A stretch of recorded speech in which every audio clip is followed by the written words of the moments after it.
First News with Keeler in the morning on WIBX and WIBX950.com. A new poll out from Sienna College Research Institute. Cuomo's favorability, job performance, and re-election ratings have eroded just a little bit more. What do we know here? Steve Greenberg is with Sienna Research and is on the line right now. Steve, good morning. Good morning. Good to be with you. So, the problem you have here, though, is while there's an erosion of his popularity, there's still a big margin in New York that's saying he should not resign. That is correct. I don't see it as a problem. What I see here is that the voters are giving Andrew Cuomo some good news and some bad news. Yeah. The bad news is that right now only 40% of New Yorkers have a favorable view of Andrew Cuomo. 52% have an unfavorable view. Worst favorability rating Cuomo has ever had in a Sienna poll going back more than 15 years. Wow. The 52% unfavorable is the highest it's ever been, the first time it's been over 50. At the same time, his job performance rating is down from last month. It's at 42 positive, 56 negative. When it comes to his reelection, only 33% of New Yorkers say they're prepared to reelect him next year. 57% say they would prefer, quote, someone else, unquote. Even worse for the governor in those numbers are the Democrat numbers on reelect. That's what I was going to ask. Only 46% of Democrats are prepared to reelect Cuomo right now. 43%, nearly as many, would prefer someone else. So that's the bad news for the governor. The good news is, as you pointed out, by a 51 to 37% margin, virtually unchanged from last month, voters say Cuomo should not resign. By a comparable 52 to 38% margin, voters continue to say Cuomo can continue to do his job effectively.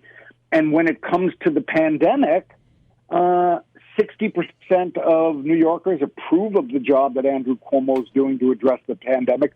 Only 32% disapprove, so nearly 2-to-1 positive rating on the pandemic, and that has been the same since November. So the bottom line here is what voters say to Andrew Cuomo is, we don't like you. We don't particularly like the job you're doing, except on the pandemic where we think you're doing a good job, other than on nursing homes. We think you have committed sexual harassment, but we also think you can continue to do the job effectively. We don't want you to resign, but we're not planning on reelecting you. You know, I find that for a message. Yeah, well, it is complex. And oh, by the way, it's almost, a lot of these voters remember going through a resignation of a governor and how difficult that transition can be. It's almost as if they're also saying, we don't want the chaos right now. I think that's a piece of it, but I think the other piece of it is that voters clearly think that the governor is doing a good job on the pandemic. Yep. And let's face it, for virtually all New Yorkers, the pandemic is at the top of the list of, things to deal with. And how mind-numbing is that? Most New Yorkers think he did a great job. And in New York City, where the restrictions have been the most debilitating, I think. Yeah, I mean, right now in New York City, 2/3 of voters, 67%, give him approve of the job that he's doing on the pandemic. Wow. Only 25% disapprove. Among upstate voters, 55% approve of the job that he's doing on the pandemic. Wow. Only 37% disapprove. That's wow. Have you were you shocked to see that the entire 30% that disapprove are in Utica? It's shocking. I hadn't realized that. I maybe need to go deeper into the numbers. Go deeper. You'll see it's all within a 25-mile radius of Utica. And 28% of that 30% is on hold right now for this show. So you know what I found interesting was I'm always curious when these new polls come out from Sienna is how Democrats feel, because he won't be gone unless more than half of the Democrats say we're ready to move on. But the other part is how he polls among Republicans, because I think a lot of Republicans fear Cuomo's bad, but whatever Democrat might replace him would be way more liberal than he is. How is he doing among Republicans? in your he's not poll? doing well with Republicans. Only 20% of Republicans view him favorably. 80% view him unfavorably. Only 15% of Republicans say they're prepared to reelect him next year. 82% want someone else. But really, it comes back to, as you started there, to Democrats. Why? Because New York State, 50% of the enrolled voters of this state are Democrats. Right. Only 22% of the enrolled voters of this state are Republican. So Democrats have a more than 2-to-1 enrollment advantage. In order for a Republican to win, they've got to get a sizable chunk of Democrats. Yeah. So look at this equation. On the Cuomo reelect, are you prepared to reelect him? Among Democrats only, as we said, 46 say yes, 43% of Democrats say no, they want someone else. But we also ask voters, we know it's a year and a half away, but as things stand right now, would you rather see a Democrat-elected governor next year or a Republican-elected governor? Not surprising, the overall results, given what we just talked about on enrollment. By a 52 to 32% margin, all voters say they'd rather see a Democrat elected next year.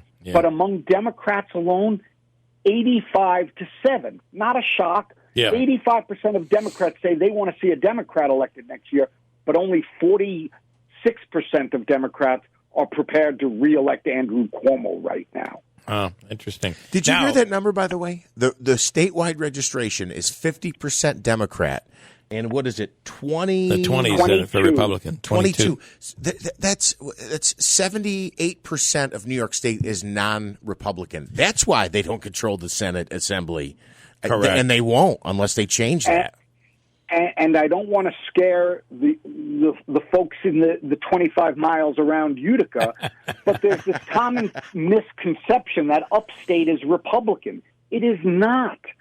Among only upstate voters in New York, 37% are Democrat, 32% are Republican, 32% are independent. So there are more Democrats upstate than Republicans. And that, by the way, and that's why you're seeing the Senate losing its Republican majority. Hey, did you put Cuomo up against Stefanik or any others if there were to be a race there? No, we didn't do a specific horse race. What we did do, since there's only one officially declared candidate at the moment, we did include Lee Zeldin, the congressman from Suffolk County on Long Island, just in the favorable, unfavorable section. And what we found is, not surprisingly, most New Yorkers don't know who he is. Right. Yeah. Right now, Zeldin, 18% of New Yorkers have a favorable view of him, 17% have an unfavorable view, but 2/3 of New Yorkers either have never heard of him or don't know enough about him to have an opinion. And then, where did you check on where New Yorkers are when it comes to the legalization of marijuana? We did. Since the law just passed, we asked voters, do they approve or disapprove of this new law legalizing the recreational use of marijuana by adults? And 57% of New Yorkers approve of this new law. 36% disapprove. Big partisan divide. 67% of Democrats approve it. 59% of independents approve it. But Republicans disapprove by a 54 to 38% margin. Wow. When it comes to geography, it's close.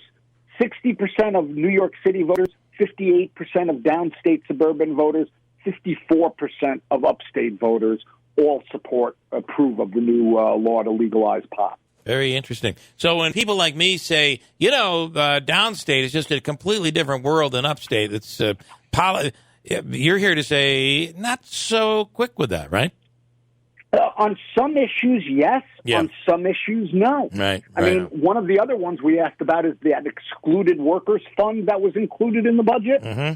That one, overall, New Yorkers supported 53 to 39%, but it's got 67% support among New York City voters.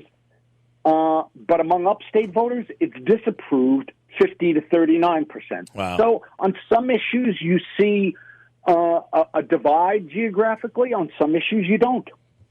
And then one final question: where was Cuomo at his approval rating at its highest? I think it was during the pandemic. Yeah, well, in April of 2020, 1 year ago, Cuomo's favorability rating at that point tied his record high. It was 77% Holy favorable. Cow. Wow. And again, where is it right now? 40% favorable. It's amazing what a couple of big stories can do for you. That's down by almost half. Yeah, it's crazy. Yeah. All right, I always feel like your polling is incredibly accurate, and it's very interesting. It's always interesting. I love it when your polls come out. Well, I appreciate that, and we like to think so as well. So look forward to talking to you guys next month. All right, Steve. Thanks so much. Have a great day. Stephen Greenberg from Sienna Research. And they do a lot of focus on New York issues. And, boy, that is pretty shocking, though, right? And when you see the difference between Republicans and Democrats enrolled in New York State, and then you look upstate, it's shocking. It's statewide. It's better than 2-1. Way better than 2-1. Yeah. I think he said 50% and 22%. I mean, well, remember what you do have upstate. When you think about where's your population upstate, and the population that we're going to talk about is predominantly Democrat.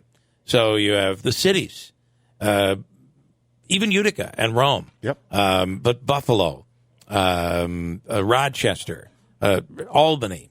In the metro areas, they lean heavily. They tend to lean heavily Democrat, and I guess I didn't realize that they had the advantage upstate as well as downstate. Now, I will say, I believe that it's in the last several years, and I'm pretty sure on this, I just don't have a stat in front of me, that the Conservative Party has made a lot of gains. And I actually think, wasn't the Conservative Party second or third in the order, on the list in that? I don't know. So when you look at conservative numbers, even here, the Conservative Party numbers are very, very low. I've got to double check that, but so there are, Republican-minded or conservative-minded. Often they are lumped together. See a lot of non-declared. His number is just Republicans. I didn't get the conservative number from him. Yeah, if you look at whenever you even up here when there's a conservative, the reason you don't have the primaries, the reason you don't. I mean, the conservative numbers, the registered voters, is always pretty small. But the big number, the big number outside Republican and Democrat is independent, not independents, but independent, meaning claiming no party.